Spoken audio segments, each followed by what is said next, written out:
में हमारे Madhya Pradesh state pharmacy council के प्रेसिडेंट संजय जैन जी और हमारे फार्मेसी काउंसिल ऑफ इंडिया के फाइनेंस कमेटी के चेयरमैन विभू साहनी जी और मध्य प्रदेश स्टेट से रिप्रेजेंटेटिव डॉक्टर नीरज उपन्यू जी और शैलेश जैन जी और सेज यूनिवर्सिटी के प्रो चांसलर प्रशांत जी और ड्रग डिपार्टमेंट से आए हुए पुष्पराज जी और हमारे बहुत सारे स्टेट फार्मेसी काउंसिल के मेंबर्स और एग्जीक्यूटिव मेंबर्स पवन दुबे जी और सारे मध्य प्रदेश फार्मेसी काउंसिल्स और मध्य प्रदेश स्टेट के जो एकेडमिक इंस्टीट्यूशन के प्रिंसिपल्स जो बहुत लंबा ट्रैवल करके अपने स्टूडेंट के साथ जो इधर आए उन सबका मैं हार्दिक स्वागत करता हूँ। और आज के कार्यक्रम का जैसे सभी लोगों ने कुछ ना कुछ बोला है तो मुझे लगता है कि आप इस प्रोग्राम का क्या इम्पोर्टेंस है वो आप समझ ही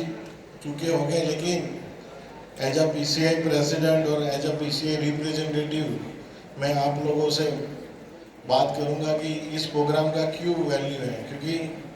पूरे इंडिया में बहुत सारे यूनिवर्सिटियाँ कहीं ना कहीं कॉन्फ्रेंस तो करवा ही रही थी, लेकिन वो लोग अलग अलग टॉपिक पे अलग अलग सब्जेक्ट पे, कोई फार्मास्यूटिक्स का है, कोई फार्मा कॉग्नोसी का है या तो कोई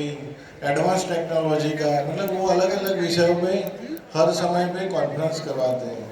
वो तो होनी चाहिए, लेकिन कुछ कॉमन प्लेटफॉर्म पे जहाँ सबका माइंड बने कि हमारा इतने सालों में हमने कहाँ गैप किया है, तो सब लोग चर्चा करते थे जब मैंने चार्ज लिया एज अ पीसीआई प्रेसिडेंट कि एकेडमिक और इंडस्ट्री का गैप बहुत है, लेकिन किसी ने ऐसा सोचा नहीं कि इसको कैसे कम किया जाए। तो हमने उसी टाइम हमारे पीसीआई के मेंबर्स और बहुत सारे लोग बैठे थे और हमने चर्चा किया और हमने बोला कि एक कार्यक्रम हम करते हैं जिसमें हमारे जो father of pharmacy professor M L Shroff, जो मुझे लगता है कि कहीं ना कहीं हम बुक्स में पढ़ते हैं बाद में उनको भूल जाते हैं, और जब एक्चुअली हम फार्मेसी प्रोफेशन में as a teachers, as a registered pharmacist या तो as a industry, as a drug department, मतलब कहीं पे भी हम काम करते हैं तो हमारे फादर ऑफ फार्मेसी को कभी ना कभी हम कभी रिमाइंड ही नहीं करते। मतलब जब हम education D pharm B pharm या तो बी फार्मा में पढ़ते हैं उसके बाद हम भूल जाते हैं। तो मैंने सोचा कि एक फिर से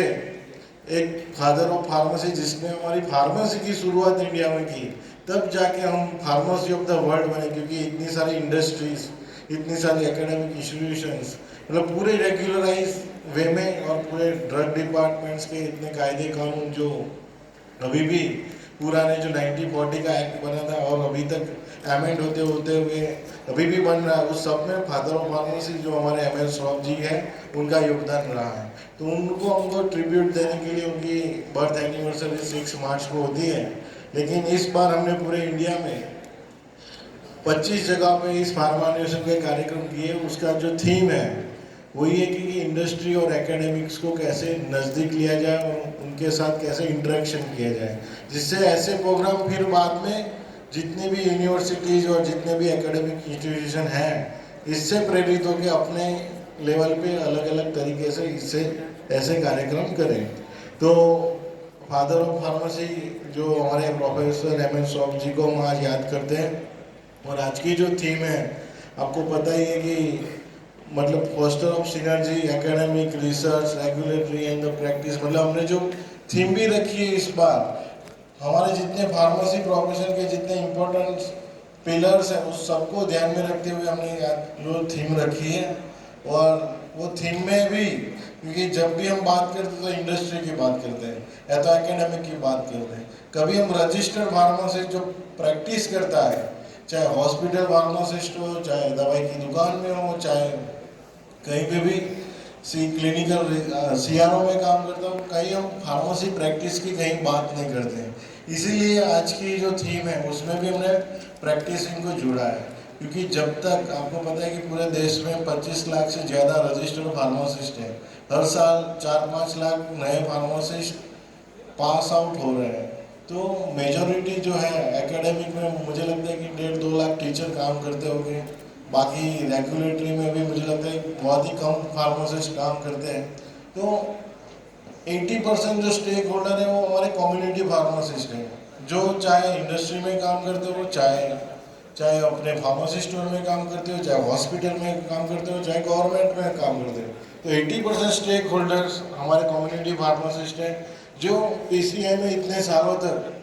किसी ने कम्युनिटी फार्मासिस्ट पे फोकस नहीं किया था, क्योंकि जब कम्युनिटी फार्मासिस्ट की सर्वाइवल ही नहीं रहेगी तो एकेडमिक इंस्टीट्यूशन भी बंद होने शुरू हो जाएंगे और हमारा फार्मेसी प्रोफेशन नीचे होता जाएगा। आपको पता है कि हम पूरे वर्ल्ड में कम्युनिटी फार्मासिस्ट मतलब जो प्रैक्टिस करते हैं यूएसए, कनाडा, मतलब हम सब बात करते हैं कि वहाँ पर आवर्स फार्मासिस्ट की सैलरी होती है, लेकिन हमारे इंडिया में मतलब पूरे आपको पता है कि सैलरी का स्ट्रक्चर क्या है हमारा, क्योंकि हम प्रैक्टिस नहीं करते, क्योंकि हम दवाई का डिस्पेंस करते हैं, मतलब दवाई को as a trade, as a commercial हम डिस्पेंस करते हैं। इसीलिए हमारे फार्मासिस्ट की वैल्यू, हमारे जो फार्मेसी स्टोर के ओनर, इंडस्ट्री के ओनर्स हमको एज ए एम्प्लॉय रखते हैं और हमको ट्रेडिंग का पार्ट बना दिया है। जो हमारा प्रैक्टिसिंग का पार्ट है उसको हमने ट्रेडिंग का पार्ट बना दिया है। तो ट्रेडिंग में क्या होता है कि लोग प्रॉफिट सोचते हैं कि कैसे मुझे ज़्यादा प्रॉफिट मिले। आपको पता है कि मैं क्योंकि इसीलिए एग्जांपल देता हूँ कि जो डॉक्टर्स हैं वो भी अपने रजिस्टर मेडिसिनल प्रैक्टिशनर है। आपको हर एक जितनी भी मेडिसिन है उसके स्ट्रिप पे लिखा ही होता है कि टेक मेडिसिन, मतलब अंडर द ऑब्जर्वेशन, मतलब एक स्टैंडर्ड लाइन लिखी होती है कि रजिस्टर मेडिसिनल प्रैक्टिशनर की मतलब बिना कंसल्ट किए मत लो। लेकिन कभी आपको पता है कि हमारे जितने भी दवाई के मतलब जो डॉक्टर्स हैं जो अलग अलग सब्जेक्ट में पढ़ाते हैं और अलग अलग सब्जेक्ट उसको फिर प्रैक्टिस करते हैं, चाहे अलग अलग विषयों में वो प्रैक्टिस करते हैं और उसकी इतनी ब्रांच है। लेकिन वो सब डॉक्टर्स हैं, इसीलिए वो प्रैक्टिस भी एज ए डॉक्टर करते हैं और उनकी कंसल्टिंग फीस भी लेते हैं और ऑपरेशन थिएटर का चार्ज अलग लेते हैं, मेडिसिन का अलग लेते हैं, उनका पूरा अलग है, पर उनकी विजिटिंग चार्ज लेते हैं, कंसल्टिंग चार्ज लेते हैं। जैसे डॉक्टर्स के बाद हम बात करते हैं कि एडवोकेट्स, बार काउंसिल्स है, उनकी भी हमारी जैसे फार्मेसी काउंसिल है ऐसी, वो लोग भी अपनी कोर्ट में जाने के बाद फाइट करने के लिए, केस लड़ने के लिए वो भी अपनी 1,000 से लेकर लाखों तक फीस सुप्रीम कोर्ट के एडवोकेट पर हावर्स और पर अपीयरेंस के हिसाब से लेते हैं। लेकिन हमारे जो फार्मासिस्ट है, हम भी एक प्रैक्टिशनर हैं, लेकिन हमारे फार्मासिस्ट कहीं ना कहीं हमारा सर्टिफिकेट किसी को रेंट पे दे के 2-4 हज़ार में बिक जाते हैं। तो ये प्रैक्टिस होने के कारण हमारा फार्मेसी प्रोफेशन कहीं ना कहीं नीचे जा रहा है। तो अभी मैंने मतलब प्रपोज किया है हमारी काउंसिल में, नेक्स्ट मीटिंग में मैं डिसीजन लेने वाला हूँ कि जैसे आपने वीडियो में देखा होगा कि हेल्थ केयर प्रोफेशनल रजिस्ट्री, जिसमें हम सारे इंडिया के रजिस्टर्ड फार्मासिस्ट को आधार कार्ड के साथ लिंक कर रहे हैं। मतलब पूरे इंडिया में कौन से फार्मासिस्ट कहाँ काम कर रहे हैं वो सरकार के पास इंफॉर्मेशन नहीं रहती। जब भी कोई पैंडेमिक या तो इमरजेंसी मेडिकल सिचुएशन आती है तब गवर्नमेंट को फार्मासिस्ट, डॉक्टर, नर्स मतलब कहाँ काम कर रहे हैं उनका डेटा होता नहीं है। जो कोरोना में सबको पता चला कि इमरजेंसी सिचुएशन में अपने को डेटा कलेक्ट करना पड़ा, इसीलिए भारत सरकार ने हेल्थ केयर प्रोफेशनल रजिस्ट्री बनाई है जिसको HPR बोलते हैं। इसमें सारे डॉक्टर, नर्स और फार्मासिस्ट की रजिस्ट्री शुरू हो गई, मतलब डॉक्टर्स का भी हो गया, नर्स का भी हो गया, पर हमारे फार्मासिस्ट अभी भी नहीं करवा रहे हैं। इसके लिए हमने पूरा इनिशिएशन लिया है कि जितने भी रजिस्टर्ड फार्मासिस्ट हैं वो HPR पे रजिस्टर करेंगे और उनका जो HPR है वो आधार कार्ड के साथ लिंकअप है। और आने वाले समय में, क्योंकि फार्मेसी काउंसिल का रोल है कि फार्मेसिस्ट को रेगुलेशन करना, उसकी प्रैक्टिस को रेगुलराइज करना, तो क्योंकि ड्रग डिपार्टमेंट का काम है कि मेडिसिन का सेल, परचेज, मैन्युफैक्चरिंग और उनका डिस्ट्रीब्यूशन। तो हमारा रोल है कि हम एज अ रजिस्टर्ड फार्मासिस्ट कैसी प्रैक्टिस करते हैं उसका परव्यू हमारे पास आता है। तो हम अभी नया कायदे रेगुलेशन बनाने जा रहे हैं जिसमें बायोमेट्रिक अटेंडेंस सिस्टम मतलब Aadhaar based in every medical store, every pharmacy store, जहाँ पे भी रजिस्टर्ड फार्मासिस्ट काम कर रहा है सभी जगह पे मतलब biometric attendance system for the registered pharmacist, जिससे हमारे फार्मासिस्टों की जो प्रैक्टिस है वो रेगुलराइज हो और सबसे ज़्यादा फायदा हमारे फार्मासिस्ट को मिले। क्योंकि अभी आपको पता है कि जो फार्मेसी स्टोर के ओनर है वो सिर्फ सर्टिफिकेट लेके हमारी डिग्री को बेचने लगे हैं। तो उन लोगों को कंट्रोल करने के लिए हम नया इनिशिएशन लेने जा रहे हैं। अभी होलसेल में भी रजिस्टर्ड फार्मासिस्ट नहीं है, क्योंकि जब ड्रग एंड कॉस्मेटिक 1940 में बना, फिर 1948 में फार्मेसी एक्ट बना, उसके बाद 1976 में जैसे आपने देखा होगा तब रजिस्टर्ड फार्मासिस्ट का पूरा मेंटेन करना जरूर था, रजिस्टर्ड स्टेट फार्मेसी काउंसिल को और सेंट्रल को। तो उसमें बहुत सारी जो उस फार्मासिस्ट उस टाइम पे मिलते ही नहीं थे, इसीलिए जो ड्रग एंड कॉस्मेटिक एक्ट में जो रूल्स एंड रेगुलेशन बने वो कहीं ना कहीं जो 12 पास अथवा तो मैट्रिकुलेट पास जो पढ़ता है उनको एज आ होलसेल में कॉम्पिटेंट पर्सन तरीके वो अलाउ किया गया। अब हमारी जो last drug technical advisory board की जो मीटिंग थी DTAB की, उसमें मैं और डॉक्टर अतुल नासा जी दोनों मेंबर्स हैं from the Pharmacy Council of India. तो good distribution practice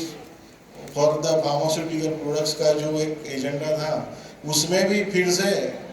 science graduate कर दिया लेकिन फार्मासिस्ट को छोड़ दिया। अब लेकिन भी बहुत सारे गवर्नमेंट के पैरामीटर्स होते हैं जब पॉलिसी बनती है, उन्होंने प्रपोज किया था तो मैंने और डॉक्टर नासा ने सजेशन दिया कि अब तो मतलब 25 लाख फार्मासिस्ट हैं, हर साल 5 लाख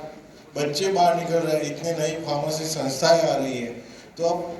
गुड फार्मास्यूटिकल प्रैक्टिस में अगर हम फार्मासिस्ट को ही छोड़ देंगे तो जो फैक मेडिसिन, एडल्ट्रेट मेडिसिन अथवा तो मतलब जो अपनी इथिक्स के साथ कॉम्प्रोमाइज़ करता है, अभी तक जितने भी केसेस जो हुए हैं फैक मेडिसिन सभी जगह पे वो कहीं ना कहीं नॉन फार्मासिस्ट लोगों ने ही किए हैं, कहीं ना कहीं हमारे फार्मासिस्ट लोग इन्वॉल्व ही नहीं है। तो अगर जिनको प्रोफेशन के प्रति कुछ है ही नहीं तो वो लोग कहीं ना कहीं मनी माइंड कमर्शियल करने के लिए, ज़्यादा पैसा